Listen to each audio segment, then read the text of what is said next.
Sobat Texco, welcome to Texco Talks. Jadi, Texco Talks ini adalah podcast dari Texco Solution yang mana akan membahas mengenai tax, accounting, customs, dan juga legal. Jadi, pantengin terus ya untuk podcast-podcast berikutnya.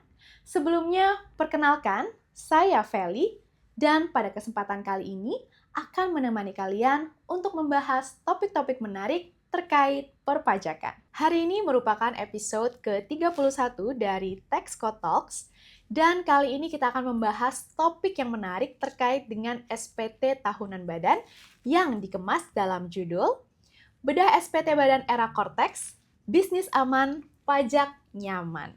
Nah, kali ini sudah hadir bersama kita salah satu Tax Associate dari Texco Solution untuk menjawab dan membahas terkait topik tersebut. Tanpa berlama-lama lagi, langsung saja kita sapa. Halo Kak Odi, gimana Halo Kak kabarnya? Feli, alhamdulillah baik nih Kak. Untuk Kak Feli sendiri gimana kabarnya Kak? Baik juga Kak Odi. Kak Odi mungkin boleh untuk memperkenalkan diri kepada Sobat Texco, silakan. Oke, makasih Kak Feli. Halo Sobat Texco, perkenalkan saya Cindy Claudia Dewi atau bisa dipanggil Kak Odi, salah satu Tech Associate dari Texco Solution. Oke, nah Sobat Texco, itu tadi perkenalan singkat dari narasumber kita yaitu Kak Odi. Nah, langsung aja kita mulai kali Kak Iya, ya. langsung aja Kak. Iya. Nah, hari ini kita akan membahas topik yang lagi hot banget ya. Apalagi kalau bukan SPT tahunan badan. Nah, mungkin dari para pengusaha yang baru atau pengusaha yang udah Iya. senior, mungkin ada juga yang masih bingung gitu Kak ya. Karena kayaknya saya ini udah lapor pajak pribadi gitu ya. Kenapa perusahaan saya harus lapor pajak lagi? Emangnya bedanya apa sih Kak? Boleh dijelaskan? Oke, jadi gini Kak ya. Prinsip dasar yang harus kita pahami adalah di mata hukum perusahaan itu adalah orang yang berbeda dengan pemiliknya Kak. Atau Oke. bisa dalam bahasa lain, perusahaan merupakan subjek pajak tersendiri Kak. Nah, untuk SPT tahunan badan sendiri itu merupakan laporan pertanggungjawaban atas usaha yang kita miliki. Oke. Mencakup semua omset, semua biaya operasional, nggak hanya gaji direktur aja nih yang dilaporin. Oke. Dan sampai akhirnya kita bisa tahu laba ataupun rugi perusahaan yang bisa kita laporkan ke negara Kak. Oke, berarti dia lebih kompleks gitu Kak ya. Iya. Nah Kak, kalau misalnya kita mau lapor gitu Kak ya, gimana sih atau hal apa saja sih yang mesti kita siapin biar waktu kita buka Cortex kita nggak bengong gitu? Iya, oke. Nah, jadi kan per tahun 2025 untuk Iya. periode tahun 2025 sekarang lapornya kan via Cortex nih. Oke. Nah, sebelum lapor SPT tahunan via Cortex ini, kita harus siapin dulu dokumen-dokumennya Kak. Karena kan takutnya kita belum begitu paham dengan poin-poin yang ada di Cortex ya Kak. Iya. Nah, beberapa dokumen yang perlu kita siapin itu adalah yang pertama harus ada laporan keuangan. Nah, untuk laporan keuangan sendiri biasanya itu kita melampirkan laporan neraca sama laporan laba rugi Kak. Oke. Oke. Yang kedua itu daftar penyusutan aset. Mm-mm. Nah, biasanya tuh contohnya kayak laptop, Iya. mesin-mesin kantor, ataupun mobil perusahaan. Mm-mm. Nah, itu tuh harus dilaporkan dan diperhitungkan penyusutan pajaknya ke SPT tahunan Kak. Nah, Oke. lalu yang ketiga itu kita harus siapin dulu rekapitulasi omset setiap bulan ataupun selama 1 tahun periode pajaknya, dan juga bukti potong PPh pasal 22 dan PPh 23 yang diterbitkan oleh lawan transaksi. Mm-mm. Meskipun ya Kak, Iya. kan di Cortex ini udah muncul nih, udah terintegrasi, tapi kita tetap harus nyiapin rekapan itu untuk membandingkan data yang kita miliki sama yang udah ada di Cortex. Nah, yang terakhir itu jangan lupa nih, karena ini sering banget disepelein sama orang kalau lagi ngelaporin pajak badan ya Kak, Apa tuh, Kak? yaitu daftar nominatif Kak. Oke Kak, nah tadi kan Kakak sempat mention terkait dengan daftar nominatif. Nah itu boleh dijelaskan nggak Kak? Apa? Oke, jadi Kak, daftar nominatif itu adalah laporan rinci yang wajib dibuat oleh perusahaan untuk menjelaskan pengeluaran ataupun biaya-biaya tertentu sehingga bisa diakui sebagai pengurangan pajak. Pengurang pajak atau biasanya sering disebut sebagai deductible expense Kak. Oke. Nah, contohnya kalau kita lagi mau traktir klien makan atau yang baru-baru ini kayak ngasih gift Natal, kasih hampers Imlek ataupun kasih hampers Lebaran. Nah, Kenapa sih ini tuh penting, Kak? Karena bagi orang pajak, semua biaya ini tuh atau biaya makan, bagi-bagi hadiah ini nggak murni hanya untuk bisnis aja. Bisa aja itu tuh kayak semacam pengeluaran pribadi, tapi dibungkus atau dicatat seolah-olah itu sebagai pengeluaran biaya kantor. Nah, Sobat Texco, jadi jangan cuma simpen struk makan siang ini bareng klien di laci. Catat juga orangnya siapa, jabatannya apa. Karena tanpa daftar nominatif ini, biaya-biaya tersebut itu nggak bisa jadi pengurang pajak. Sehingga ya Kak ya, laba perusahaan kita itu jadinya kelihatan gede. Otomatis kan pajak yang kita bayar kan akan lebih mahal ya, karena labanya gede gitu Kak. Oke, Kak Odi. Nah, Kak, kalau misalnya kita bahas tentang pajak gitu ya, pasti ujung-ujungnya pertanyaannya itu adalah berapa sih yang mesti aku bayar gitu, Kak ya. Iya. Nah, kalau misalnya terkait dengan SPT tahunan badan ini, pajaknya itu tarifnya 22% ya, Kak? Bener nggak? Iya, jadi betul Kak. Tarif normal PPh badan itu adalah 22% dari laba bersih perusahaan sebelum pajak. Tapi untuk bisnis menengah ke bawah yang omsetnya di bawah 50 miliar, itu dapat diskon 50% Kak.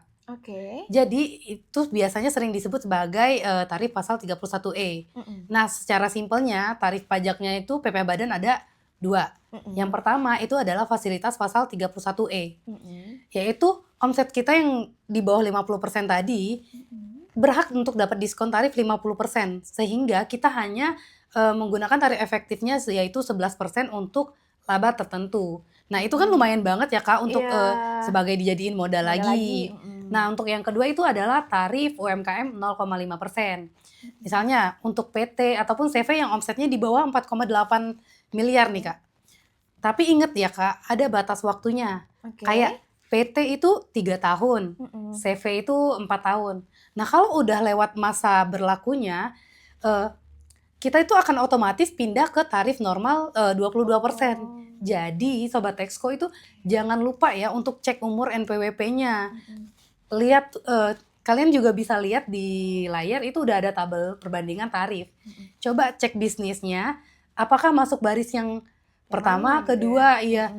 Nah, kalau masih di bawah 50 miliar, jangan lupa untuk klaim diskon 50%-nya. Oke, nah menarik ya Kak, jangan lupa dicatat ya Sobat Texco ya terkait dengan ini. Siapa tahu teman-teman bisa dapat diskon gitu ya. Iya, bener banget nih Kak, Dari lumayan kan iya. ya.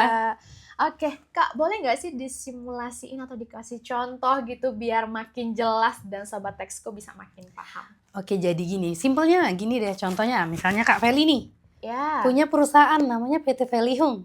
ya. Ya kan? Punya Ya. omset 1 tahun 30 miliar. Mm-mm. Nah, laba Kak Feli itu 1 tahunnya 1 miliar. Oke. Nah, kan omset Kak Feli di bawah 50 miliar Ya, tadi, Kak Feli harusnya kan awalnya kena tarif yang normal 22% Iya. kan? Otomatis bayarnya 220 juta. Tapi karena omsetnya di bawah 50 M tadi, Kak Feli kan dapat diskon nih. Ya. Artinya dari labanya Kak Feli tinggal dikaliin aja sama 11%. Jadi total pajak yang harus dibayar Kak Feli adalah 110 juta. Kan itu lumayan ya Kak ya.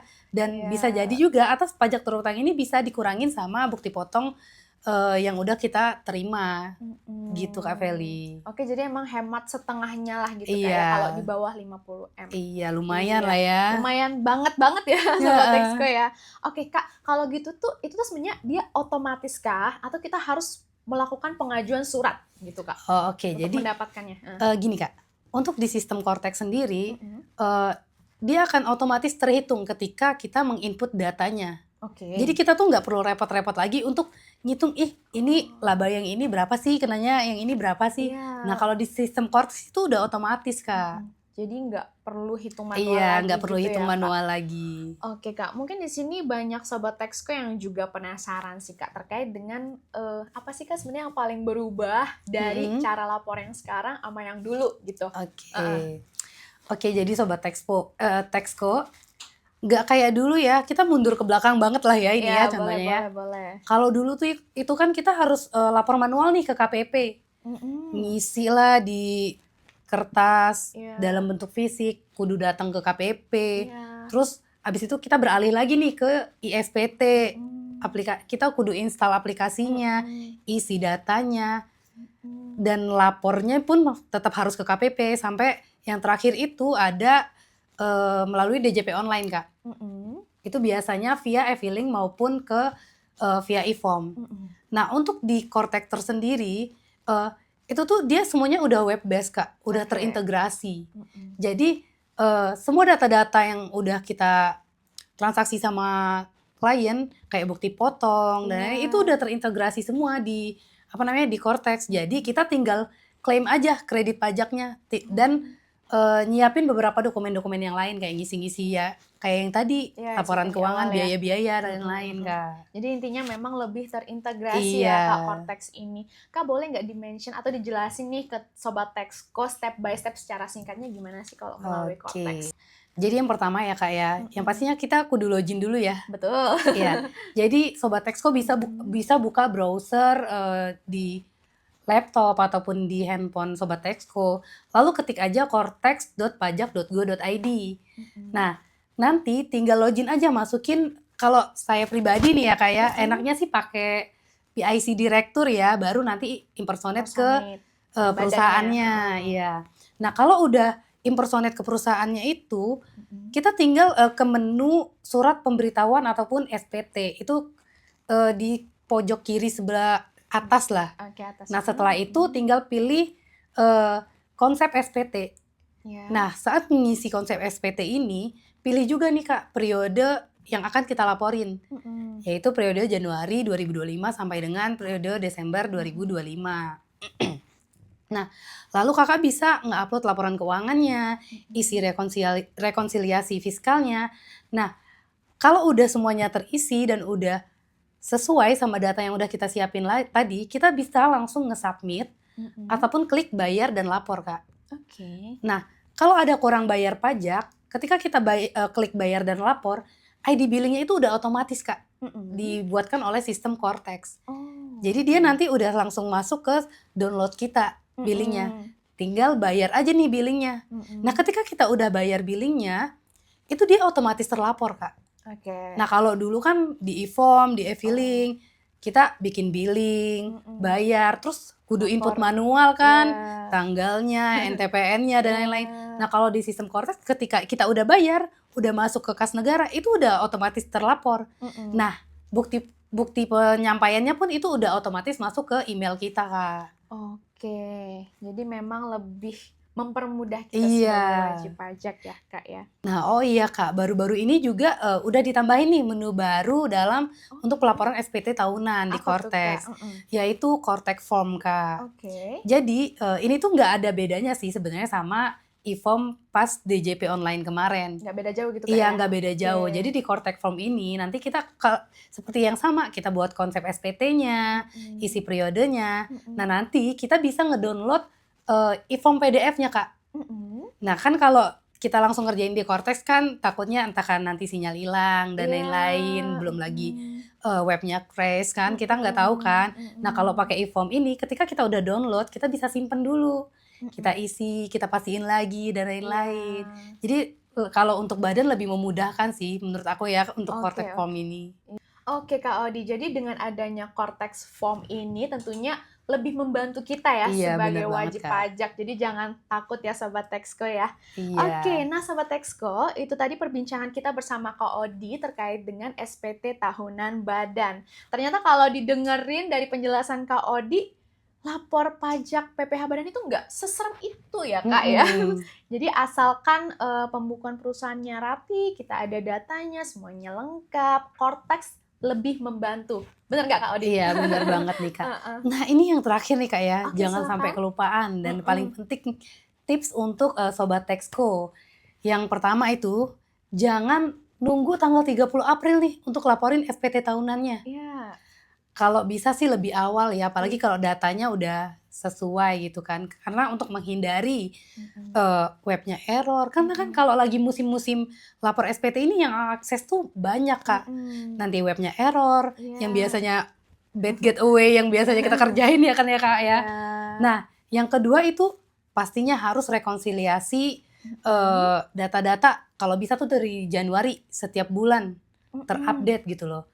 Nah, yang ketiga nih Kak ya, kalau omsetnya di bawah 4,8 M. Ya. Jangan lupa nih, pastikan kita tuh masih bisa nggak sih menggunakan tarif 0,5%-nya?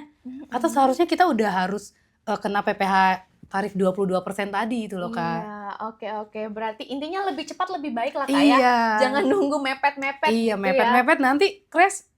Kita juga yang Iya, susah. denda lagi. Iya, takutnya lewat. Dendanya 1 juta kan. Bahaya ya. kan?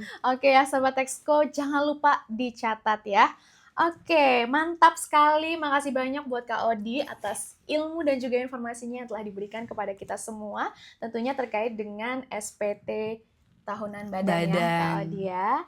Nah, buat Sobat Texco, kalau masih ada yang bingung soal tarif mungkin ya, atau cara input di Cortex, bisa juga nih tulis pertanyaan di kolom komentar, nanti kita bisa jawab ya Kak ya.